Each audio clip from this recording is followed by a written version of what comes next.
What's going on, everybody? Welcome back to another episode of the UFC show here on Run Pierce Sports YouTube channel. Talking UFC 293, Adesanya and Strickland, joined by the usual crew. I'm Draft Sheet, of course. We got Mad Lab, we got JSU, we got Radtke, and we're breaking down all the fights from a DFS and betting perspective. Mad Lab causing us to be a few minutes late today, but we're here. We got his ass out of bed, and we're ready to go. Mad Lab, how you doing on this Saturday morning? Oh, sorry, guys, for being a little tardy this morning, but I'm all here and ready to go. Yeah, all good. JSC, will go over to you. You got a nice teddy bear there tucked into your shirt, Mad Lab style, and a nice drinking cup as well. So paying off some bets. How you doing, JSU? Yeah, so apparently I'm supposed to put pubes on my face, but for Mad Lab to know and everyone else, I guess, to know, if you – I don't know why you'd want to know this, but I got nothing to give right now. So you got to get the teddy bear. No. I'm giving you a chance to win it back. Yeah. First of all, I love how I got to win back a bet where I know I lost to you. What was the bet? Because this was weeks ago. Who did we bet? I forget, but I know I won. No, I know you won too. I just can't remember. I forget what it was. It was I'll remember. It was a solid fight. I remember it was a decision win. Your guy won. But yeah, so we never said what we were doing for the bet, and then all of a sudden, because of this guy in the top right. Well, maybe it was because of this guy, but then all of a sudden I get a text from I don't know if it was Tony or Lab first that I got the text from, but Tony said to me, laughing, like, "Did you hear what Mad Lab said you had to do on the next show?" And I was like, "What are you talking about? I'm at my brother's wedding." Because DC fucking grandpa Draft Sheet was, "Come on, guys, just keep the show rolling here." So I was like, "All right, we'll figure it out at the end of the show." Well, that's what happened. You're right. Yeah. You're right. That's what happened. DC was moving us too fast. See, we like to do 2-hour shows, me and Mad Lab, and DC's trying to keep us on schedule here because DC knows I'll fucking talk for 10 hours. This show wouldn't have even started yet if not for me. You guys would have gotten going back and forth on your pubes bet for 30 minutes before the show even got on the air. So everybody watching, you are welcome for the show currently going. Drew, we will bring you in here. I know it's been 5 minutes with these two knuckleheads going back and forth. How you doing on this Saturday? Yeah, doing good, man. A lot of sports picked up pretty quickly. I think we had like a little dry spell there with just a few sports.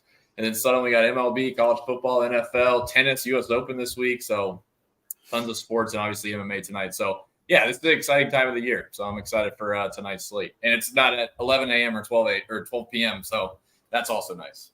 Yeah, awesome weekend of sports here. Obviously, we've got college football coming up here in 40 minutes all day, college football, UFC, rolling right into NFL week 1, which is, I think, one of my favorite days of the entire year. So looking forward to it all. But with that, we'll get started.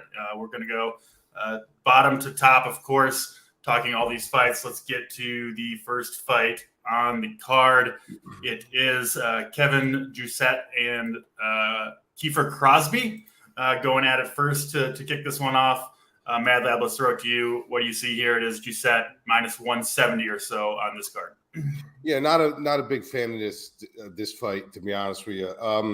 You just got to know one thing: how low level this is. Crosby lost to Mike Jackson. I don't know if you guys know who Mike Jackson is, but Mike Jackson is the photographer for the UFC. He's the guy that causes all those waves and stuff like that. So he actually lost to him.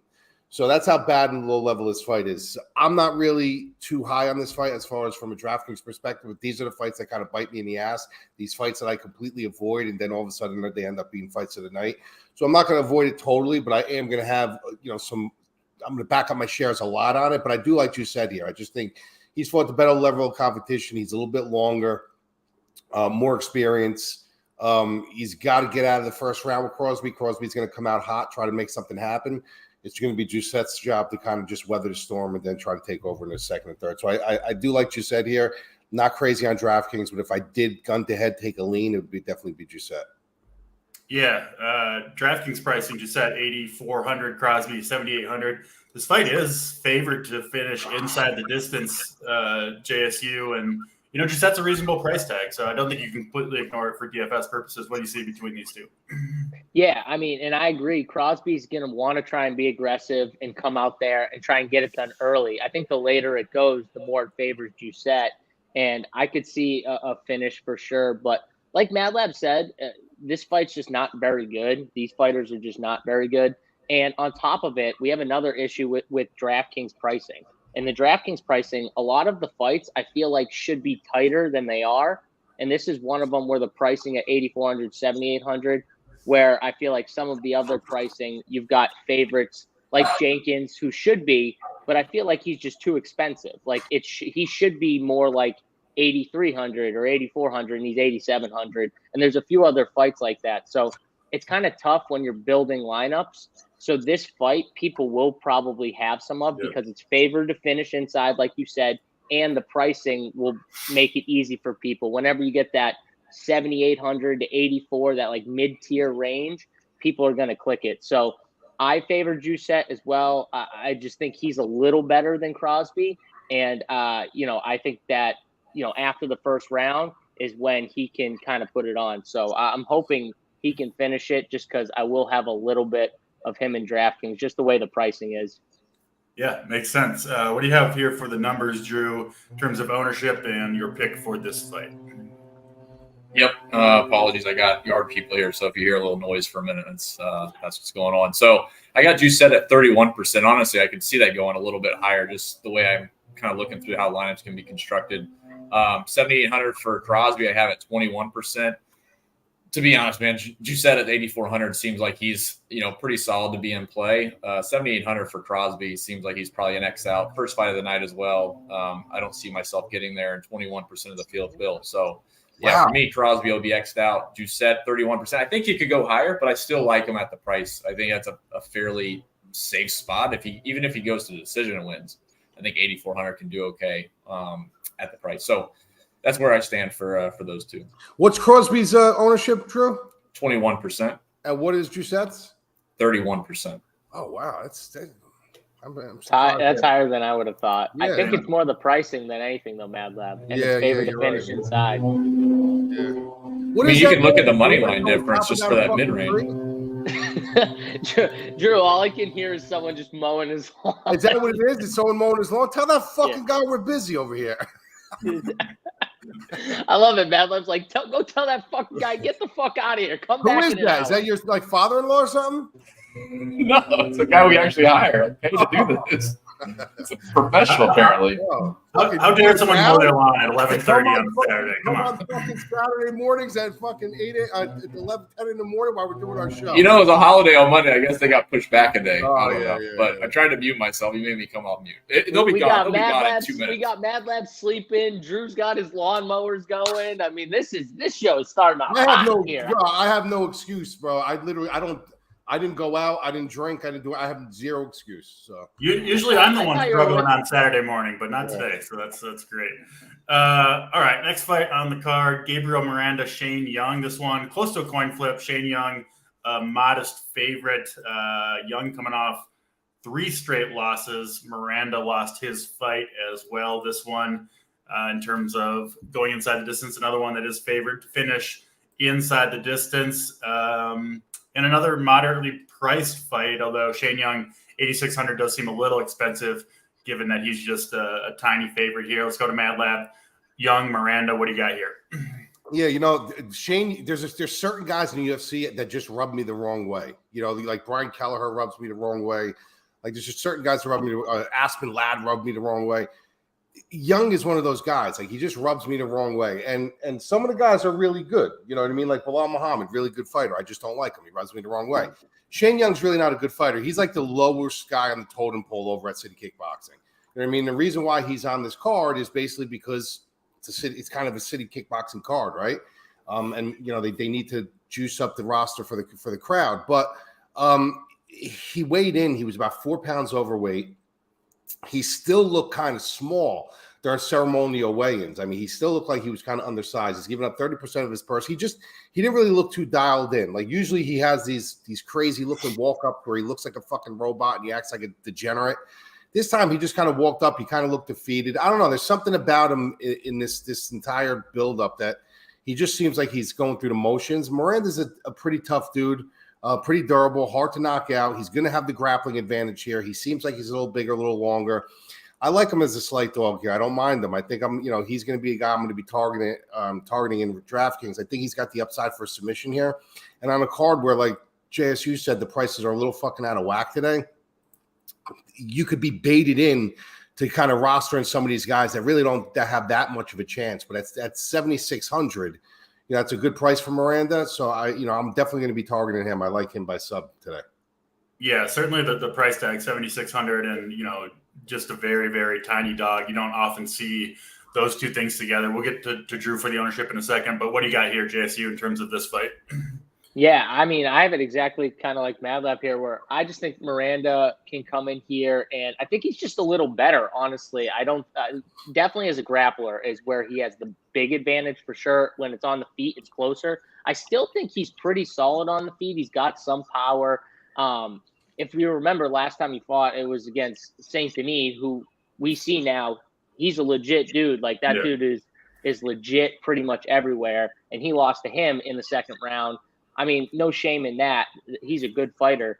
And now you get someone like Shane Young in here who, kickboxer, he's okay. He's got a little cardio, but, like, he's nothing special. I think Miranda definitely has the gap on the ground. And if it goes to the ground, that's where it could be over quickly. The one thing with Miranda that drives me crazy is sometimes he'll accept being on his back because he wants it on the ground, and he'll kind of be too accepting of being on his back. He's one of those guys. So that's the only thing that frustrates me. But I got Miranda here. I think he gets it done inside the distance. And, he's one of my favorite cheap guys. Again, 8,600 for Young, 7,600 for Miranda, I think is just a misprice. Like, Young should be closer to 82. You know what I mean? Like, this should definitely be closer in price than what it is. So I'm out on Young in DFS for sure. You're out completely? Like, you're going to fade him completely? I'm going to, yes. Oh, okay. Yeah, the reason Young, this is a misprice, the money's come in pretty heavily on Miranda over the last week or so. So the pricing comes out. They do the pricing essentially based on just the money line for the fighters. And when the late money comes in, then the price or pricing does appear to be off. So that's the case on this fight, which, I mean, I think that's fair to lean Miranda. Drew, I assume Miranda will be one of the more popular fighters on this card, given his price and his odds to win. What do you got for the ownership between these two? Yeah, I'll walk through it. This dude outside is just hanging out, just blowing in the same spot. I don't know what's going on. Drew, no, we gotta make a post. Drew and his father-in-law fucking guest hosting the show. It's funny you say that. The guy next door, his father-in-law, does come out and does his pool, does his yard, does everything. That's usually what happens. That's why when they come at these kind of times, it's usually the father-in-law. It's not. This guy's name is Dario, and he's supposed to be a professional. So we'll see. So I got Miranda at 22%. I could see that getting to 25%, to DC's point, because he does seem like that's a pretty popular click, at least for me. And how I ran a bunch of lineups, Miranda came up quite a bit. Young, I got at 25%. And I'm going to be with JSU. I'll just fade Young in this spot. Miranda 7,600 makes a ton of sense. I wouldn't say it's like a leverage spot because like 22, we'll say 25% owned is still up there. But his upside is huge. I mean, he's got a pretty good chance of finishing inside the distance via submission in round 1, 20%. He's 31% to finish via submission in round 2. So Miranda for upside and the price, I think there's a lot of floor there. I'll be out on Young, and we'll expect Miranda 25%, and I will match the field. You do have to be cautious though about one thing when situations like this happen. You got to remember it wasn't like a 1 pound miss. Usually when you have like a half a pound miss or a 1 pound miss, you're looking at a guy who struggled, and you can't bleed blood from a stone at that point. This is a 4.5 pound miss. This is a purposeful miss for a reason.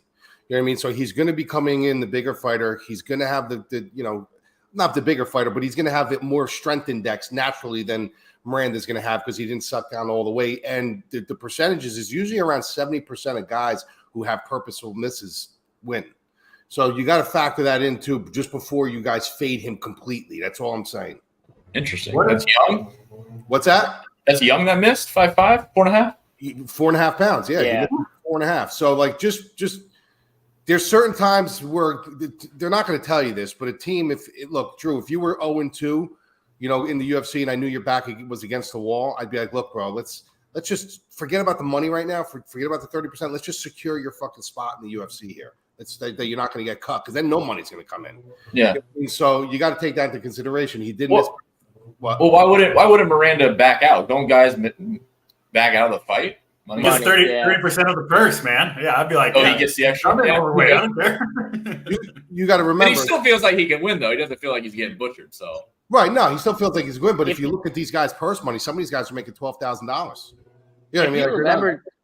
If you remember too, in that Saint Denis fight, Saint Denis, he didn't really want to they were on the ground a little bit, but he was trying to get up a lot, and they were just playing the Miranda lying on his back for a while, and Saint Denis was kicking him, and then the ref had to come in multiple times and say, okay, stand up. If you remember that. So that'll tell you he is dangerous on the ground. I don't know if Young's going to want to, naturally just mix it up with him there. Even if he gets it on top, he's going to want to get up quick. So yeah, he's probably only making $8,000 to show for this fight. Yeah.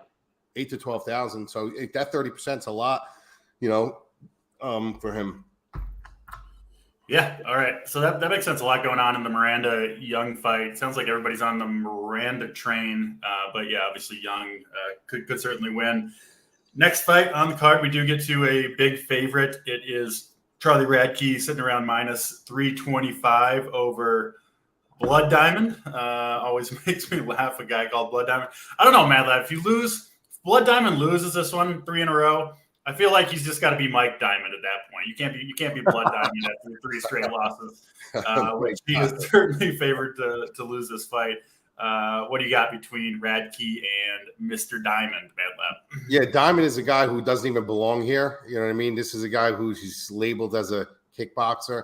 I'd say he's okay. He's decent. I mean, he's Izzy's sparring partner and Izzy's friend. That's why he got the chance, and that's why he's here. If you remember back in the day before this guy was even in the UFC, Izzy was always doing his post speeches, with the media, and he wait till you see this guy, Blood Diamond. Wait, he was talking him up before he was even in the UFC. He came in, he looks terrible. He is terrible. But they're giving him one more chance because this is a city kickboxing card. Izzy probably pushed this to hell, give him one more shot. And they're not looking to get this guy completely worked over. You know what I mean? They're looking to give him something that's actually winnable before they cut him. They know they're going to cut him. They know they're not keeping him. He's not a prospect. He's 35 years old.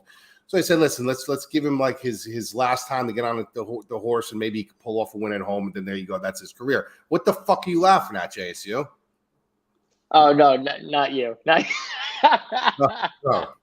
So that's hilarious. I love it whenever I see something funny because I have multiple screens. So I have other shit up on my other screen. I see something funny on my other screen, in Discord. I start laughing. The Mad Lab thinks it's always him, and he just I always what are you laughing at? But favorite. So this guy Radtke, he's fighting. It's like, all right, let's throw him this guy. Now, if he wasn't, this is a guy that the UFC is not targeting. They're not looking at this guy and be like, oh, we need him. So they're bringing him in as a decent fight for Diamond, someone that can beat him, but somebody that's beatable. He's got good grappling, but he's got no stand-up. So now you got a guy who's going to be looking to grapple against a guy who's looking to stand up. This fight just smells like everybody's jumping on Radtke at 9,100. I don't see why. I mean, I wouldn't trust anybody his caliber at $9,100. And this smells like a fight to me that Diamond just might be able to pull off. I'm not banking on it. You know what I mean? I'm not sitting here saying that I'm going to bet him and I'm picking him to win. But I'm saying this is one of those stinker fights where you're like, this is one that kind of shit on everything. You know what I mean? So I'm going to have some Blood Diamond. I'm going to have some Radtke too, but I'm going to keep it kind of even. I'm not going to have any higher weight on the field than the other. Low exposure on both, but I'm going to keep them even. Just there's a narrative with Australia, and maybe I don't think this is going to the cards, but if he could stay on his feet long enough, I think he should have the advantage here. So there is a world where I wouldn't be shocked if Blood Diamond wins this fight. Yeah, it makes sense. And, this fight is a pretty big favorite to finish inside the distance. I think JSU, if Radtke wins, either inside the distance or even a decision, it could be multiple takedowns, control time. I could see this being one of those fights that, isn't super high level, but whoever wins this might come out scoring pretty well. Interested to hear your breakdown, JSU. Yeah, well, I mean, if you watch a lot of Blood Diamond's fights, you know what I mean? That's the game, right? Try and get him down. That's these last two guys, that's what they were trying to do most of the fight. And even the last fight against Koski, like he defended some of them, but then eventually just got thrown down. There was one he got suplexed, which was pretty cool, got up, but that's just going to be the game plan. So Radtke coming in, I mean, he's not like he can grapple, he can get on the ground. Once he gets it down, he can transition and move through and definitely have success there, and that's his best path, I think. I'm sure he will try and take him down as much as he can, but he will throw hands too. He's not just gonna run through and try and take him down. I think he'll try the stand up. They're probably closer in the stand up, and so definitely his path is running forward. But I'm with Mad Lab. I'm not really Radtke's not that great. When you watch him fight, he's not amazing or anything like that. So I'm going to be lower on this fight from a DFS perspective because I'm not very high on the 9,100 guy. I would probably have more of the dog just for that purpose, but I do think Radtke probably wins the fight. I'm not high on either of these two fighters. What are you waking up? Was that your alarm to wake up? I'm looking at Drew and he's like, I'm laughing at you. I didn't know who. I didn't have the video. I didn't know who had the alarm go off. I look at you and you're giggling like a little girl. I don't set alarms. I just wake up naturally at the same time pretty much every day. You guys actually set alarms? I have every Alexa all set to alarms. What's the wake up? What is it always at this time? No, during the week it's 6:30. Okay.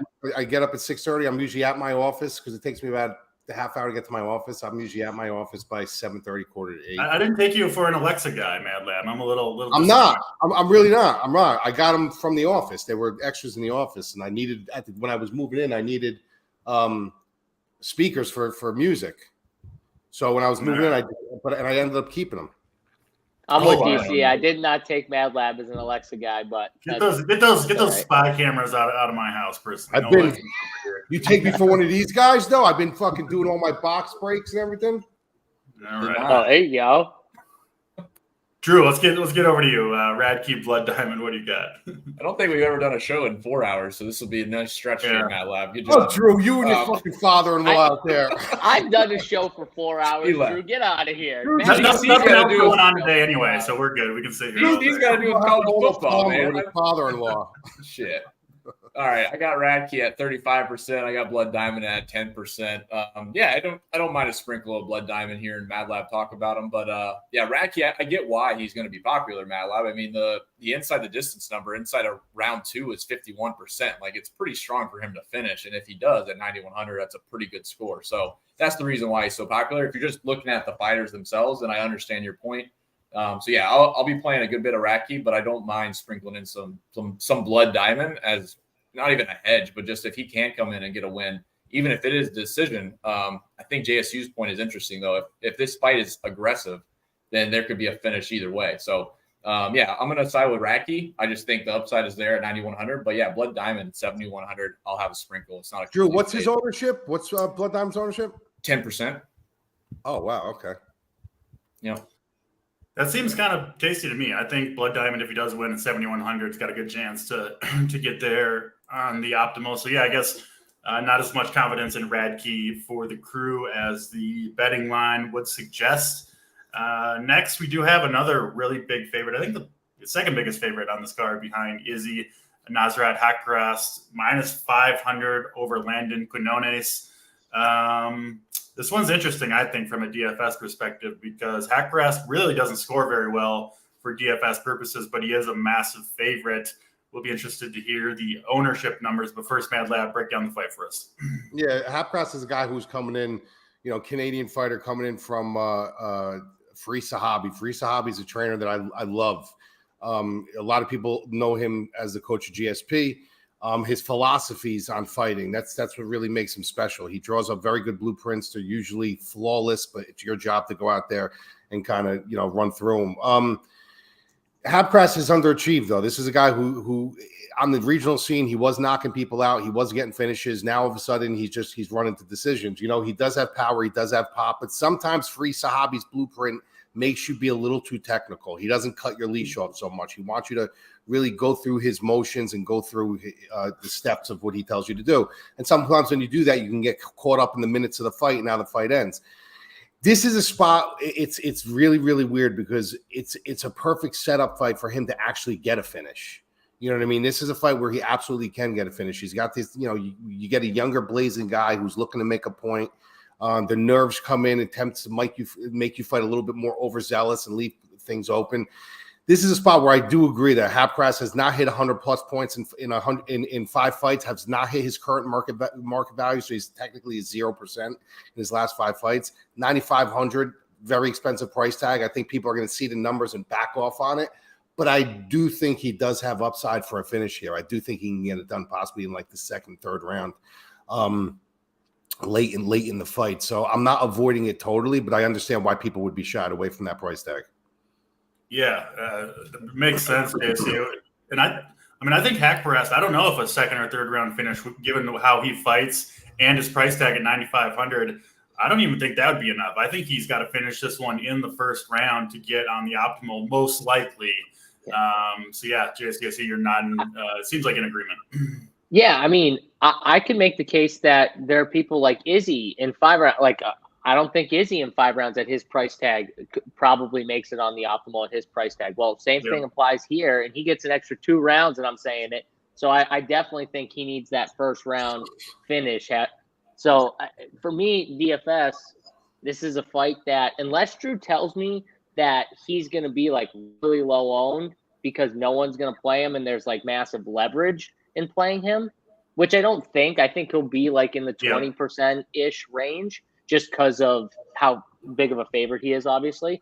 I'm just going to fade, honestly. I'm going to fade this fight and hope it's a boring decision or like a 2nd or 3rd round finish. And even then, I'm comfortable with him not being on the optimal at that price, even if he finishes in the 2nd or 3rd round. Yeah, I'm with you. I'm going to fade this one as well. It is the worst sweat, though, when you got a big favorite and you're just like praying the other guy can last to the 2nd or 3rd round and not get DC, you're almost just praying the other guy just like grabs him, clinches him against the cage, and like holds him there for a few minutes. I hate watching those fights when you're just begging the other guy to survive and he's outgunned. It's just it's not a fun sweat. It seems like the rounds last like 15 minutes instead of 5. But yeah, anyway, Drew, let's get over to you for the numbers between Hapcras and Quinones. Yeah, Hapcras is still at 27% for me. So he's lower owned than the 9K guys, but he's still up there. It's not like you're getting, a 15% leverage spot. And I do have 15% for Quinones as well. So I'm kind of with you guys. I think this is a spot you can pretty much fade. And you're just sweating that it goes for 3 rounds and there's not a ton of control time or action or anything like that. So it looks like that's going to be what happens. So yeah, I'm cool with fading it. 9,500. I don't see the upside for the price. It seems like you can go elsewhere. Yeah, Hapcras decision is like even money. So that's what it sounds like kind of I'll be hoping for in this one. Next fight on the card is Jamie Malarkey, another pretty big favorite, minus 270 or so over John Mcdessie. Back to you, Mad Lab. What do you see between these two? I would be very careful with this one. This one is completely mispriced. Now, I'm not really, I mean, I can be biased in certain spots. I'm not biased here. I know John Mcdessie personally. One of my best friends did his nutrition for a long time. That's how I got to really know him. He's a good guy, but he's obviously on the wrong side of 30 right now. The thing with him is win or lose, this guy knows how to fight a fight with composure. He knows how to make you fight his fight. He's a technical fighter. He's a karate fighter, which means this kid was born and raised points fighting. He knows how to points fight. He knows how to keep you away. He knows how to stay out of chaos. You know what I mean? So in turn, when you look at a guy with a style like that, almost like a Wonder Boy style, just a watered down version, where is all that crazy, chaotic, reckless fighting going to come? Where are the points going to come from? Mcdessie can kind of hold you at serve and take that away. So win or lose, Malarkey might have trouble finding points to cover 8,900. And Mcdessie, believe it or not, as old as he is, his style kind of molds into age. It's not a crazy style where he's got to be super athletic and super dynamic and super fast. He kind of sits and picks and chooses his spots, and you can fight a long career that way. So 7,300, believe it or not, I mean, he is live here. Mcdessie is live here. I don't mind taking some shots on him. Malarkey on the turn. Like I said, I just don't like anybody fighting a points fighter. I mean, this is Malarkey's fight to win. This is Malarkey's fight to win, but it's also his fight to lose. So I'm keeping this one kind of even with my hedge weights. But I will tell you guys right now, don't be so sold on Malarkey and so undersold on Mcdessie, because I think Mcdessie's live here. Yeah, I think that makes sense. And this is another one, JSU. I could see this one being low scoring no matter who wins, honestly. So, yeah, we got a few of those fights on this card. What do you see between Malarkey and Mcdessie? I'm with Mad Lab on the be careful with this fight. I think it's a dog or pass fight, honestly. Personally, I think Mcdessie is live for a decision win. I do think this fight goes to the cards, just on so for me, 8,900 Malarkey, another fight where I just feel like the pricing could have been a little bit tighter and maybe I would have, but I like other fighters in that 8,900, like Volkov's 8,800. I think he's a better play for sure. I think there's some guys just above him that are better plays. So for me, I'm going to be dog or pass in DFS, and I do think this fight goes to decision, and I give Mcdessie a shot here to win a decision fight. So I'm lower on Malarkey. I'll be higher on the dog in DFS just because on this card at 7,300, if he wins a decision and scores like 80-ish points, he's possible. It could be optimal depending on, the rest. So, that's how I see it. Yeah, I think there's a chance we'll see lower scores on the winning lineup than we typically do, when it's all said and done, especially given the main event. But let's go to you, Drew. What do you got for ownership with Malarkey and Mcdessie? Yeah, so I got Malarkey at 29% and Mcdessie at 16%. Malarkey's kind of a stay away. I mean, there's honestly, just looking down, like you talked about Volkov, but even going up, like the difference in the pricing, the money line for Malarkey is good and matches up with the guys around 9K. But when you start looking at upside for inside the distance, which is what you kind of need for these 9K fighters, all the other fighters directly above Malarkey are over 50% to finish inside the distance. And 4 of them are inside or over a third to finish inside of round 1. So there's just, I just don't see a path where Malarkey, from what I'm looking at, can finish it and would pay off his price tag when you got bigger upside fighters right above him and honestly directly below him. So I think it's dog or pass. Mcdessie, fill up some lineups as a dog, and if he can get the decision win, it will pay off at the price tag. Malarkey at 8,900, I see a very slim window where he could pay it off, and he would still have to pay it off more than the fighters around him, which I don't see happening. So, yeah, Malarkey will be a fade, and Mcdessie will be a play. Yeah, really interesting. I mean, that's two big favorites, Malarkey and Hackpress, who are all kind of lower on and potentially mostly fading in DFS, which you don't normally see. So could be a beneficial situation for people who are really reading into it and numbers and all that stuff. But let's get to next fight on the card. It is Jack Jenkins -200 over Chepe Mariscal. I think we might have some disagreement from the panel on this one, but we'll start with you, Mad Lab. What do you see, Jenkins and Mariscal? Yeah, so guys, back when there's certain spots that you can really grab, and I always knew Trevor Peeks was a terrible fighter. I mean, the guy's just terrible. The guy's good for TV, but that's it. And I just was shocked and in awe how many people picked him against Mariscal. You know what I mean? So I was all over Mariscal in that fight. So that would probably bring you into this fight thinking, wow, Mad Lab is so high on this kid. He picked him against Trevor Peeks because they these people think Trevor Peeks is actually a good fighter. The difference is Trevor Peeks is not a good fighter and Jenkins is a good fighter. Like Jenkins knows how to fight. Trevor Peeks doesn't know how to fight. Mariscal is a tough kid. He's very durable. He's got good wrestling. He's got good striking. He's very well-rounded. He reminds me of a guy from back in the day on the regional scenes in New Jersey. His name was Mike Mcdessie. He's got a very Mike Mcdessie feel to him, just a tough kid. Problem with that is that he's going against a guy who's actually very polished. Jenkins is a very polished fighter. He's got very good leg kicks. He's got decent grappling. He's got good striking. He's obviously the hometown guy over there. Mariscal's not going to have that same kind of muddy showing that he had against a shop fucking keeper in Trevor Peeks. So I know a lot of people are really high on him, but it's the carryover. It's the hangover from the performance that he had against Trevor Peeks. I think the issue with him is it's the leg kicks. This is a guy who's going to have to look for the wrestling. He's going to have to really pressure his hips, get explosive, get on his hips and take him down.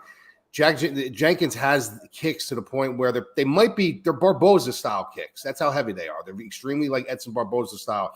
That his style is leaning heavy on that lead leg, which is going to give Jenkins a target all day. You don't need 10 kicks from Jenkins to be crippled or to take away explosion. You need 2 solid dead kicks that aren't checked, and then your legs start swelling up. So that's the path I think is going to be taken. I think Mariscal is live, but I think people are on the hangover of the Trevor Peeks fight, thinking Peeks was actually a good fighter. I like Jenkins here to kind of really just kill the lower extremity of Mariscal, take his advantages away. I don't think he's going to finish him. I think Mariscal is really, really tough, but I think being at home, going to the cards, having the hometown lean, having the crowd react to all the all the optics and everything, and I think Jenkins ends up winning this one. But the price tag does scare me a little bit, 8,700. Any fighter going to the cards, especially a guy who's not looking for takedowns, he's looking to stay on his feet. So I would definitely be careful here. From a pick perspective, Jenkins. From a DK perspective, I probably would say it's probably like dog or pass. Makes sense. I got this one as the split decision special of the night between Mariscal and Jenkins. What do you got here, JSU? Yeah, and that Peak fight, wasn't that on short notice? Mariscal took it too, I think. Yeah. I'm pretty sure. It was on short notice. So, like, he's coming in fighting just pretty much a brawler, right, Mad Lab? He's not like a technical fighter or anything. Terrible. Like I could not believe how many people picked Trevor Peek in that fight. I remember this because I played 150 lineups on DraftKings. I literally, because they were priced almost the exact same. It was like $100, $200 difference, stuff like that.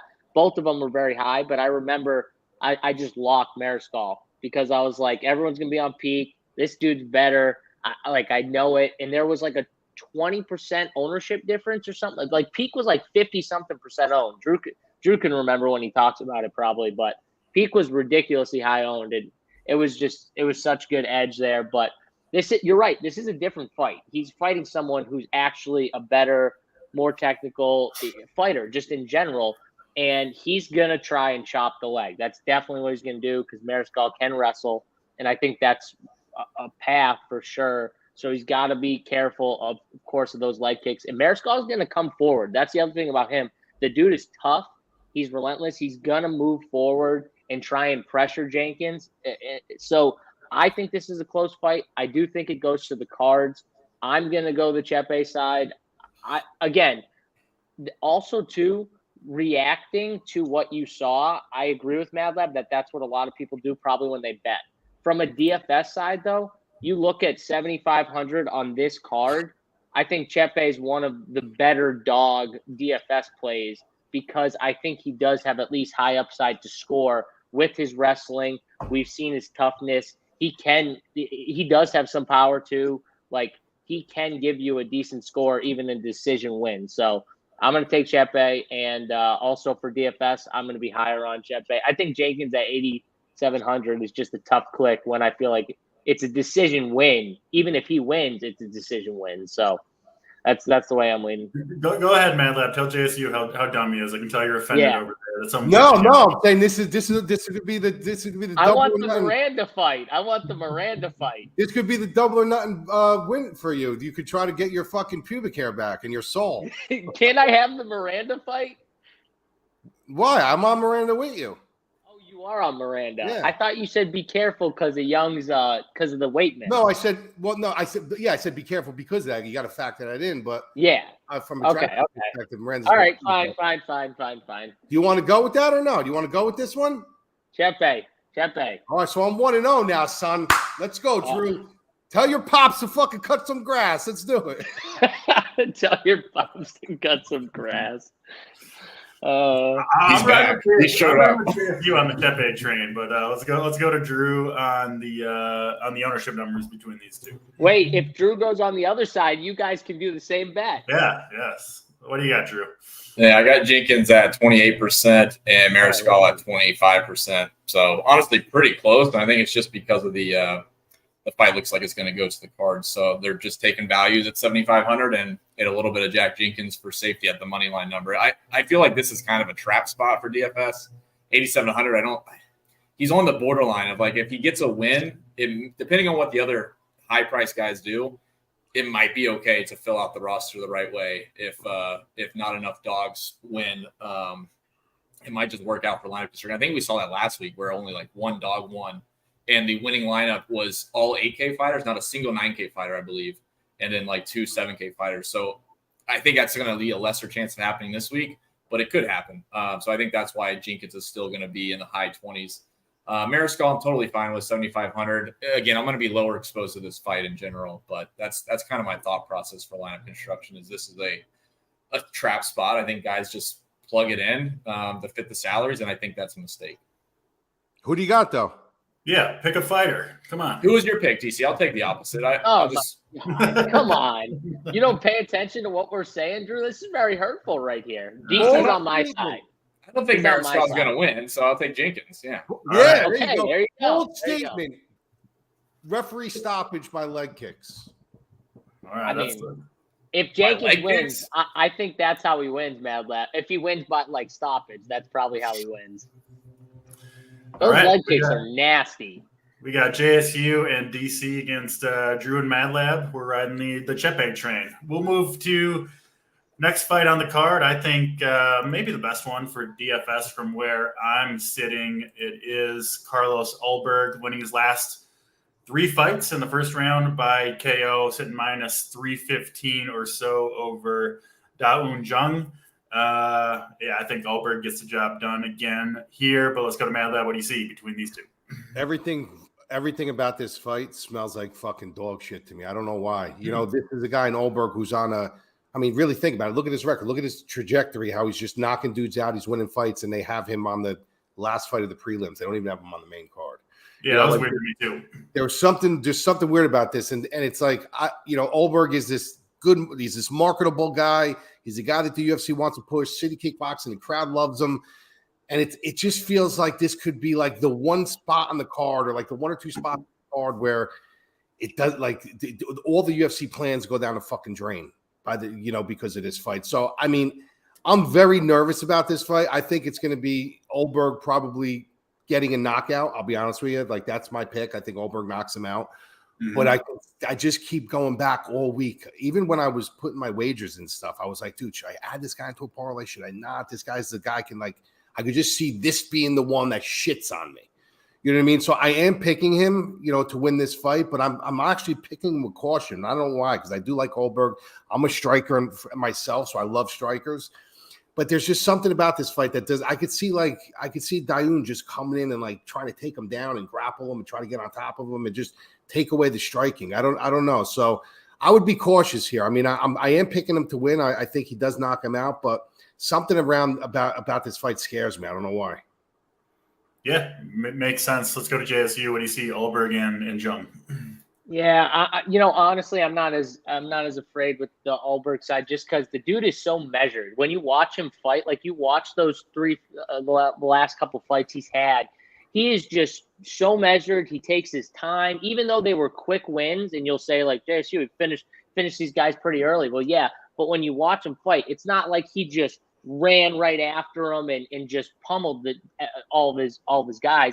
He literally would like move around the outside, few leg kicks here, just kind of measuring him, feeling his fighter out.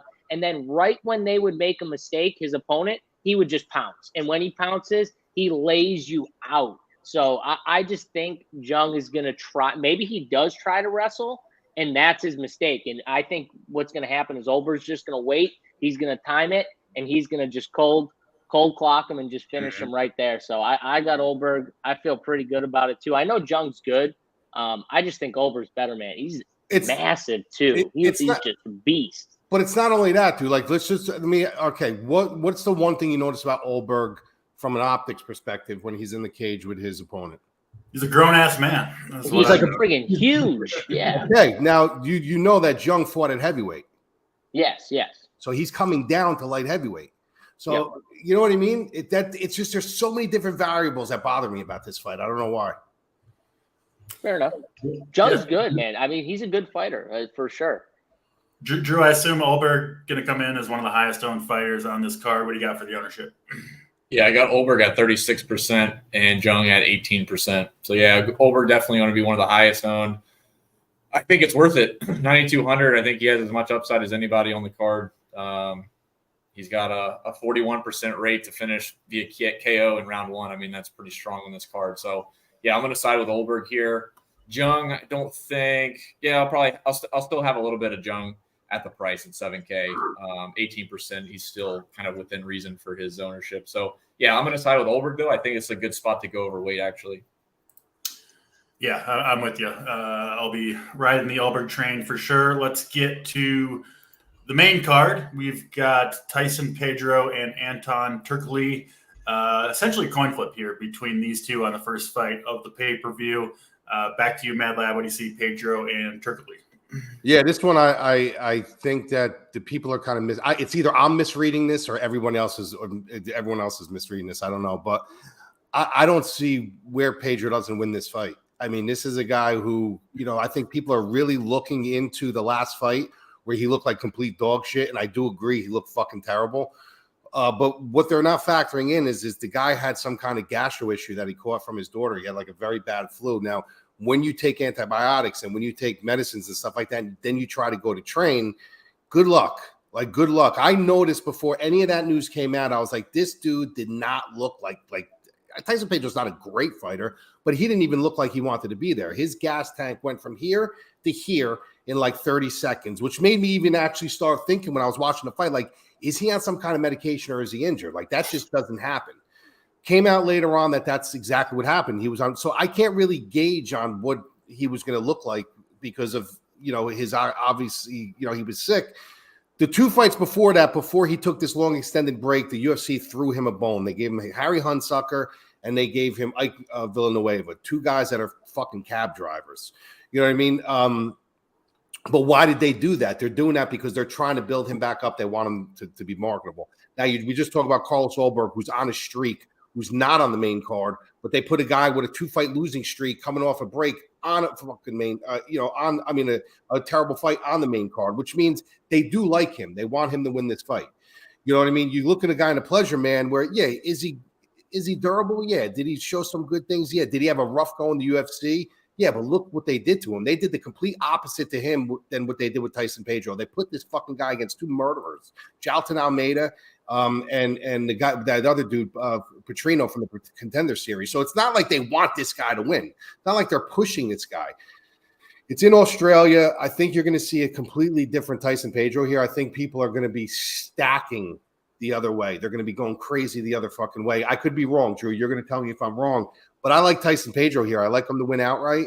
He's got to show me after the first round that he's got some cardio, or you might want to jump maybe on the live. So I could see him winning the first round, then looking terrible in the second round. People jumping on live on the pleasure man. But I do like Pedro here. I've liked him since I saw this fight matched up, and I think he's probably going to go a little underappreciated on this card. I could be wrong because I didn't even look at the ownerships yet. Yeah, that's all good information and interesting stuff. JSU Pedro has won the last 5 fights he won have all come via first round finish. So certainly if Matt Lab's right and he can get the job done, potentially scores pretty well. But what do you see between Pedro and Turkalj? Yeah, I mean, they, like Mad Lab said, the two guys before his last fight, they threw him a bone for sure. I mean, Harry Hunsucker, he dropped him with I think it was just like a front kick, like literally just a front kick right to the body, and the dude just folded. And so yeah, those were pretty easy fights, cab drivers, whatever you want to call them, whatever Mad Lab called them. But I'm with him actually, and I think what happened, Lab, I think everyone's just taking. Remember, like you kind of made the point with Mariscal about everyone seeing that and being like, okay, this guy's legit. Well, I think everyone saw Pedro's last fight and they're just like, dude has no cardio. And now he's going up against a guy. And I think one of the big things is, he's got more cardio than Pedro. So they're like using it to say, like, if this fight gets out of the first round, Pedro's done. He's got no cardio. It's like, well, if the things, what you're saying with the gastro stuff and all that stuff is true, and maybe he wasn't feeling that great, that could definitely lean to him having worse cardio. Maybe he wasn't training as hard, whatever the case may be. But I'm with you. I'm not a big fan of first of all, the pleasure man. But either way, Pedro, I think he's just better. I think he's a little bit better. I think he's going to show that the last fight was not really, it was a blimp, not a trend. And in his hometown, like Mad Lab said, I think he gets it done on the main card too, which also doesn't make any sense. Why would you put him on the main card over Olberg? By the way, was the best point you made. They obviously want one of these two dudes to win, and it looks like Pedro after they gave him 2 easy fights, obviously. Yeah, I think they have Olberg as the final prelim to get people to buy a kind of a lackluster pay-per-view, honestly, is what I think. Oh, yeah, of course, that's what they did. They're going to throw they always do that. They'll throw on a card that's not really sellable. Let's be honest, guys. This card's not a sellable card. Right. You know, they're hoping that he comes in, starches him, the crowd goes fucking ballistic, and then we're all sitting on the couch going, bro, we got to buy this. Exactly. You know, take Izzy out, and it's Volkov, Tui. You can make that an ESPN fight card, fight night, whatever they call it, easily. You know bro, what I mean? The next fight night card is better than this card. I know. I saw it. I literally saw it. I was like, this is definitely better. Yeah, for sure. Let's get to Drew for the numbers. We got 2 pretty strong picks from JSU and Mad Lab on Pedro. What's the market going to do with this fight? They're already ahead of the curve. I got Pedro higher owned than Anton. I got 28% for Pedro. I have 25% for Anton. Yeah, I mean, honestly, this fight is, to be honest, this fight is super close any way you shake it. Inside the distance, it looks like they're very unsure if this thing's going to go the distance or it could finish inside the distance. It will just be later in the fight. The thing that stands out to me is as the fight goes on, the round 2, round 3 odds for Anton start to bounce up quite a bit for a submission, and that piques my interest a little bit. So Anton's also going to be lower owned, so I'm going to side with Anton here. I think both should be in your player pool. You got to play these fights in DFS. Most optimal lineups usually include the fights around 8K anyways, within $200 or $300. So I'm going to side Anton here. And like I said, I think the interesting movement from round 2 and round 3 starts to go in Anton's favor. I think that's enough to get me excited to play Anton here at 25%, over 28% for Tyson. All right, fair enough. That is Anton and Tyson Pedro. Next fight on the card is Justin Tafa minus 210 or so over Austin Lane. Back to you, Mad Lab. What do you see between these two? Yeah, the heavyweights. You guys know what you guys got to do here. You got to be very careful when you guys roster these fights. The heavyweights, anything can happen. They both have power. The thing is, for me, it boils down to, we talked about this a couple episodes ago. You have fighters and you have athletes trying to be fighters. And Austin Lane is an athlete trying to be a fighter. We've never really had success outside of Brock Lesnar. We really never had success where like an athlete, and I don't consider he's a football player. I'm talking about football players.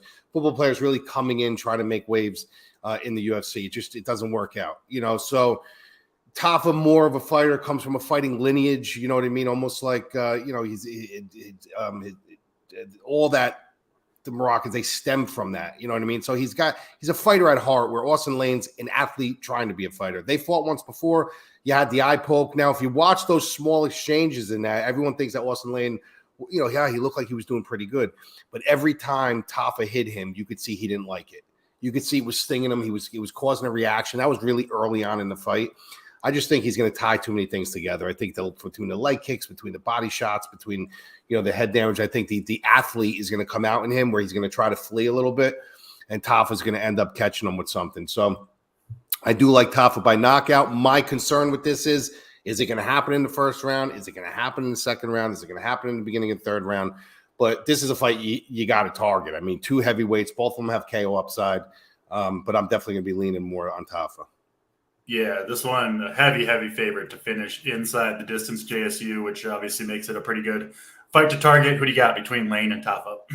Yeah, I got such a bad taste in my mouth. I was texting Mad Lab, but like the last time these guys fought, when it was the eye poke, and it was a bad eye poke too. Like it wasn't terrible. It was a really bad eye poke. I had this fight locked. Like I was so overweight on Tafa, and it was just a really bad card for me. So I still have a bad taste in my mouth from it. I'm trying not to let it affect this fight, because like Mad Lab said, this is a fight you want to target this fight. I'm going to be heavier like him on the Tafa side, but Lane does have upside, power to finish. It's just I think Tafa is just a little bit more of the better actual fighter, like Mad Lab said.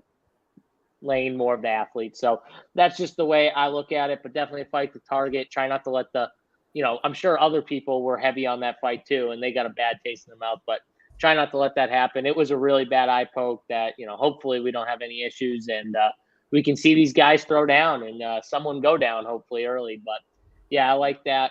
So yeah, I'm going to be heavy on this fight again. Hopefully it doesn't burn me. Yeah, I'm with you. I think Tafa, one of the better plays on this card. Drew, what do you got for ownership between these two? Yep, I got Tafa at 31%, and I have Lane at 16%. Yeah, Tafa's definitely the guy you want to target here, but Lane is the most interesting underdog, I think, to play at 7,200. Honestly, when you look at, if you just kind of put this in context, Austin Lane's inside the distance numbers round to round and the overall inside the distance numbers the same as Malarkey, who's $8,900 with a 70% money line number. So I think Austin Lane would be a mistake if you fade. I think like 15%, you could play 15, 20% of Lane, and that's a good shot there. But like I said, the inside the distance number for Lane is there's not many dogs that have that number. So yeah, don't fade $7,200 Austin Lane. Makes sense. All right, let's get to the next fight on the card. Another big favorite, Manel Cape -420 over Felipe dos Santos. Back to you, Mad Lab. What do you got here with the big favorite, Manel Cape? Yeah, this is probably my most confident pick on the card. I just think Manel Cap is a guy that I've been following for a while. He's from Ryzen, and he kind of confused me, right? He had like that you remember when the Queen of Violence first came in? Everybody was really, really high on her. Everyone thought that she was going to be so good, and then she just never panned out. Well, Manel Cap looked like he was trending in that direction. Like this guy came over from Ryzen. He was fighting so good over there. Everybody thought he was going to – they started giving him really good opposition. Like if you remember, I think his first JSU, who was his first opponent? Wasn't it what is it called? What the fuck is you talking about? It was Pantoja. Wasn't it Pantoja? Yeah, I mean, it was Pantoja. His debut. You know what I mean? So it's like that's what they thought of him, and he just didn't. Now all of a sudden he's starting to become who they thought he was. It was a 3-round decision too. Like it's not like Pantoja just ran around. Like yeah, I mean. So now he was supposed to fight KKF. He was getting ready for a really, really big fight there. KKF pulls out. I don't know if you guys watched the ceremonials and the press conference. This guy Cap's been all over the place. He's got a chip on his shoulder. He's starting with Izzy. He's starting with everybody. Normally, if it was a really big fight, you know what I mean? Like a big fight, I'd be nervous that his mind was off the prize a little bit.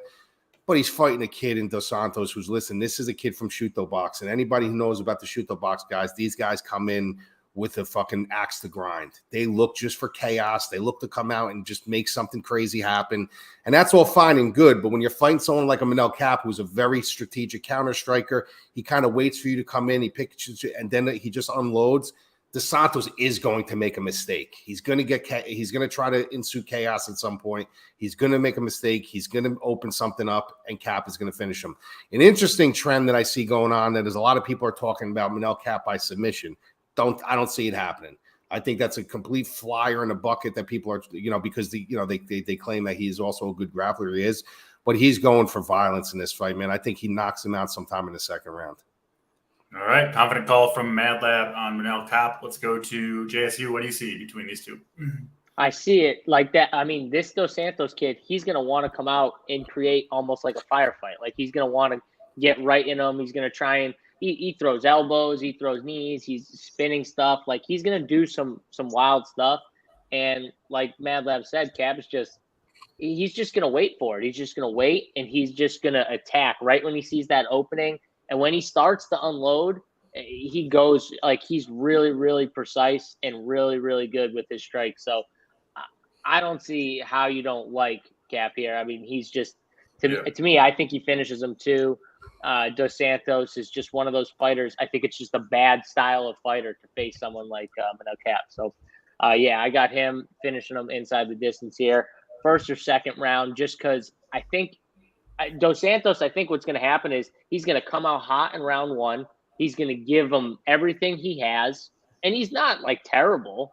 And then in round two, he's going to be tired, and he's going to try and do the same thing because even when he's tired, this kid will still move forward. He'll still try and throw shots, but its hands are lower by then. You can just tell he's a little more tired, but he's still trying to move forward, and that's when he's going to get caught for sure. So I like the round two look, like Mad Lab said. Love it. Drew, what do you got for numbers between Cap and Cap and Dos Santos? Yeah, Dos Santos I have at 10%, and Cap I have at 34%. So Cap's right in line with Olberg and Radtke.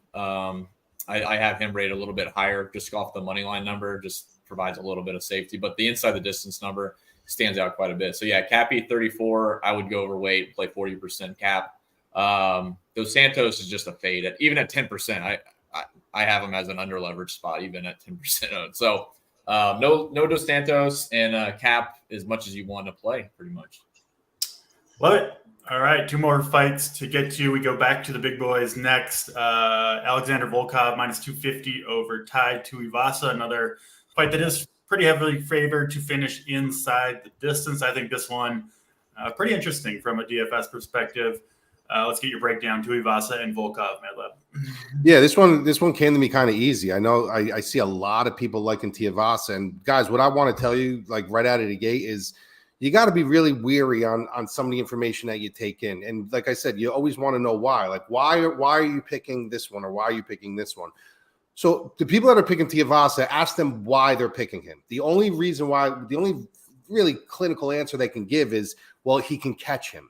And if that's what they believe, if they're willing to just like throw their money or take a pick because they think that he can catch him, that's fine. Now, if you remember Volkov when he fought Derek Lewis a while ago, it kind of seems hypocritical for me to say this, but there was a rhyme and reason. I picked Derek Lewis against Volkov in that fight, okay? And I knew that Volkov was the better fighter. I knew he was a longer and rangier fighter. But Derek Lewis has that Derek Lewis effect in there where he kind of intimidates you in a sense where he makes you shell up in some spots. He beat Derek Lewis from pillar to fucking post in that entire fight, 14 minutes and 59 seconds. But what happened was he got a little too brazen with about 5 seconds left, and then it took that one shot by Derek Lewis to catch him. But that should be the ultimate blueprint to show you all the guys that he fights that have big power, that are just big sluggers. Volkov uses his range. He uses his length. He's only 33 years old. A lot of people think he's a lot older than he is. And he just kind of tags you at range. He frustrates you. He makes you charge in. And then when you charge in, he uses those big limbs to try to kind of take you out. He's got great cardio. He's fast for his size. If it goes to the ground, he's serviceable there. Getting him to the ground. Now, if Tuivasa wants to take him down, a lot of people are saying he could go that route. He's not going to go that route. But even if he does, when you got a guy as tall as Volkov, when you want to lock your hands up, like when you see the announcer saying, well, you know, he's got his hands locked, you're locking under their ass. And when you lock under their ass, you still got to pick them up. And when you got longer legs and you're a shorter guy, getting his toes off it's a lot harder than you think. You know what I mean? Especially when they're spreading on their legs and they're riding the cage. So it's not as easy as they think. I just think this is a fight, believe it or not, that like Tuivasa, I think they put him in a bad spot here in Australia. You know what I mean? I think they put him in a bad spot here. I know he's a crowd favorite. They need him on the card because it's in Australia. Yeah. They didn't do him any favors giving him Volkov. So I do like Volkov here. I think Volkov wins probably inside the distance later on in the fight. All right. Interesting stuff there between Volkov, Tuivasa. Let's go to UJSU. What do you got between these two? Yeah, and listen, I agree. I think it's a bad spot for Tuivasa. And in the crowd, he's going to want a big finish here. He's going to want to try and, make something happen. And I think he kind of has to in a way. If you watch the Gane fight, what did he struggle with? When Gane was, throwing those leg kicks, I mean, what does Volkov do? He switches those leg kicks up, head kicks, like he's going to frustrate him at range. Volkov's, and so what's going to happen is he's going to get to him at range. Tuivasa is going to get a little mad, and he's just going to charge the pocket at some point, and he's probably going to get caught doing that because Volkov is just going to frustrate him at range to the point where Tui's going to try and make something happen in front of the crowd, and it's going to cause him to get put out probably. But this is for DFS, it's almost like different though, because for DFS, Tuivasa, if he does knock him out at 7,400, gets the knockout, he's probably going to be optimal here. So it's kind of different between betting and DFS, because I think for DFS, you should have both sides of this fight for sure, just because Tui is definitely live to drop Volkov. He like 100% is, just with the way that I think it's going to happen, where he gets beat up at range to the point where he's going to start to charge the pocket. That's going to result in someone going down, I think. So it could easily be Volkov, but I just think it's going to be a little too much, the range. So for DFS, I like, you want to have both sides of this at 7,400, 8,800. Honestly, I might even have a little more Tui than Volkov just with the prices in DFS. But I'm betting Volkov. I think he wins here. And I think this fight finishes inside the distance, too. Yeah, I agree with all that stuff. I think you do want exposure to both these fighters. And I could see this fight being one where Tui is losing until he isn't, right? And then all of a sudden it's over. Wouldn't surprise me at all. So, Drew, let's go to you for the numbers. What do you got between these two? Yep, I got Tuivasa at 17% and 35% for Volkov. So Tuivasa seems like the best leverage spot for a dog. I think to JSU's point, like the KO number is there. Round 1, round 2, round 3. It's actually higher than Volkov in each of those rounds. So I think Tuivasa as a dog makes a lot of sense at 7,400, but I wouldn't X out at 8,800 Volkov either because like you said, it could definitely finish on either side. So I'll take the Tuivasa side via KO. But yeah, I'll definitely be playing a good bit of Volkov. 35% is probably a little bit rich. So we'll say, 28, 30% would probably be the optimal number for me. All right. You're picking Tuivasa, right, Drew? Yeah, take a bet. Let's go. Let's go. I got you. So here we go. We got to bet. Me and Drew now. We got to think of one. I'm going to text you after the show. We'll think of one. No, yeah, Drew. This is what'll happen. He'll wait until the fight's over. No, and then you lost. And he's gonna be like, bro, this is what you got to do. You got to take care from your ass. Grandpa DraftKings, dude. He's got to eat his fucking drink his tea and his crumpets over there. He makes us get off the show too quick. Drink his tea and his crumpets. That's not what I'm drinking. I'll say that much. Let's get to the main event here. It is Izzy Adesanya minus 700. Line not coming back at all towards Strickland here. Everyone thinks they know how this fight's going to go down, right? Izzy picks him apart. It's hard to, I think, pick against that type of fight, given the track record we've got on Izzy. But let's go to you, Mad Lab. What do you see between Strickland and Adesanya? Yeah, so obviously you guys know who he was supposed to fight. Izzy was supposed to fight Duplessis. So now as a business, what do you do in this spot? You got to save the card. It's not a good card as it is. You got to save the card. So who do you go after? You go after the guy that you know is going to bring a good press conference, is going to bring a good build-up, and he's going to try to salvage as many views as possible. Believe it or not, I think Sean Strickland did that. This guy literally sold this fight to high heaven. I mean, if you watch some of his interviews, call him the Chinaman, and he's fighting for China and I'm fighting for you guys. He's wearing he actually turned the crowd into his favor, which is pretty crazy, especially with someone like Izzy. So he did sell the fight, but at the end of the day, selling the fight and being in the fight are two different things.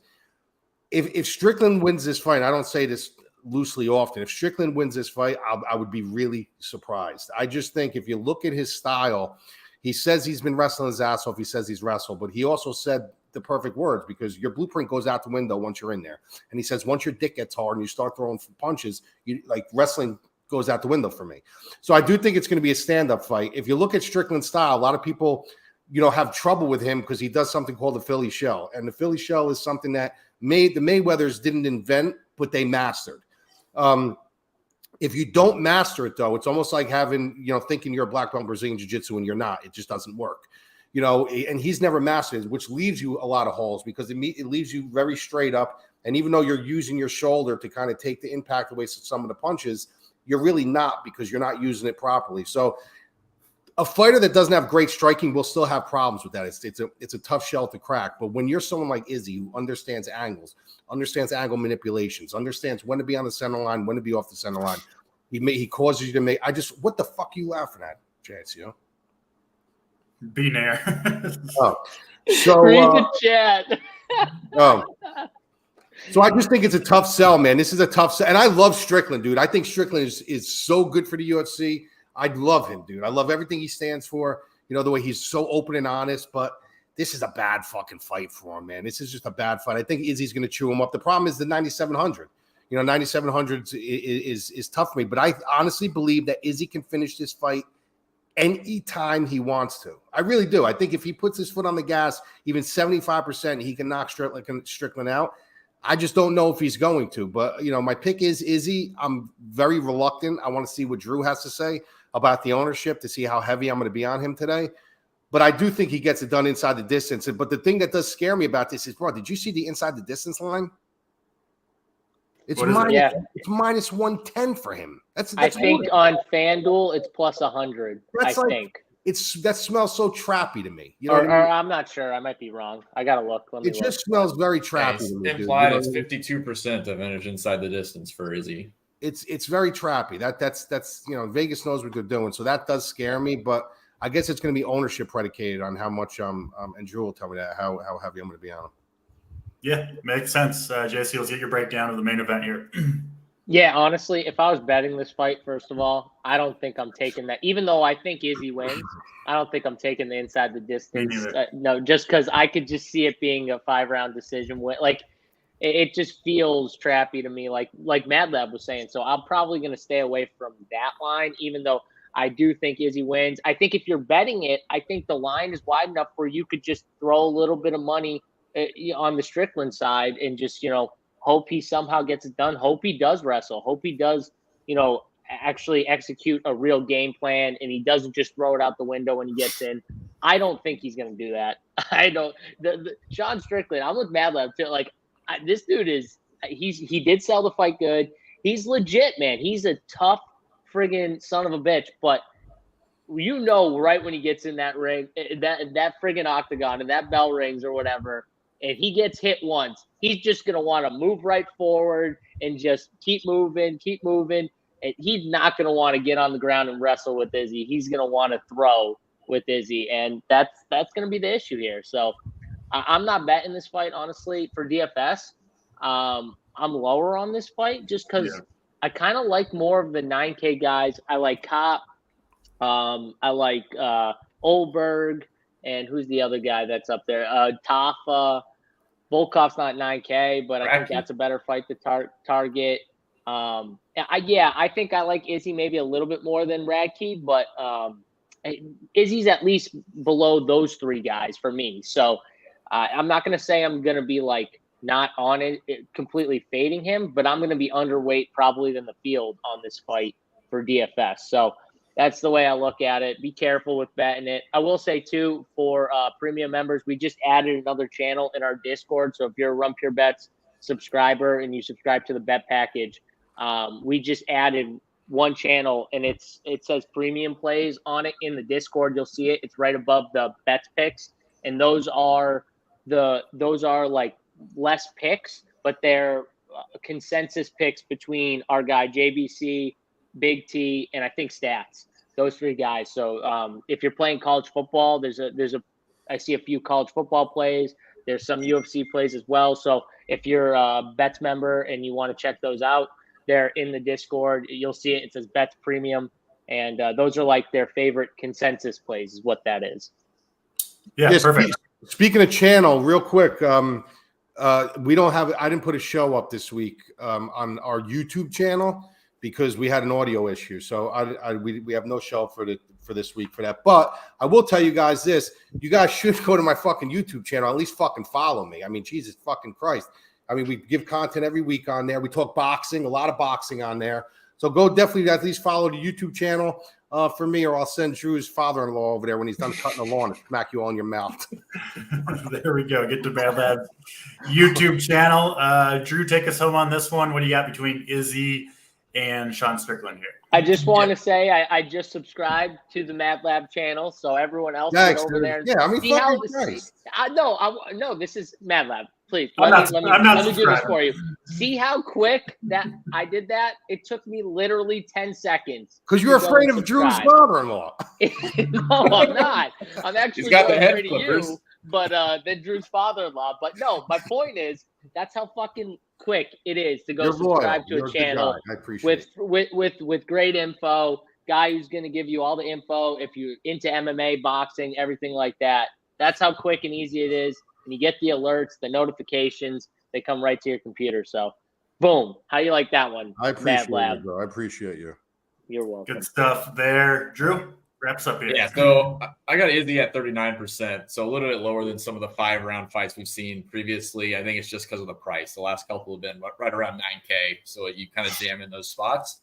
Strickland at 6,500, one of the lowest fighters we've seen. I have him at 25% still. So people think he can get the job done at the price just to go 5 rounds, apparently. So, yeah, I think honest, man, in DFS, if you want to make a stand, Izzy fade is the way to go. I don't really see a path the most likely path is that these 9K fighters all win, and they most of them win inside the distance. If that's the case, Izzy cannot be optimal. I just don't see how that's possible. The flip side of that is if there's 2 dogs that win that beat these 9K guys, then Izzy fits the card, and that's the only way it's optimal. So for me, I think the odds are these 9K fighters dominate, and Izzy is not necessary. He's not on the optimal lineup. So for me, I think I'm going to fade Izzy, take the stronger stand. 38%, I don't really care. He could be, 25%. But I think at the price, the most likely optimal is going to be these 9K fighters that don't include Izzy. I'm with you. I'm with you on the Izzy fade. I like the other 9K fighters better as well.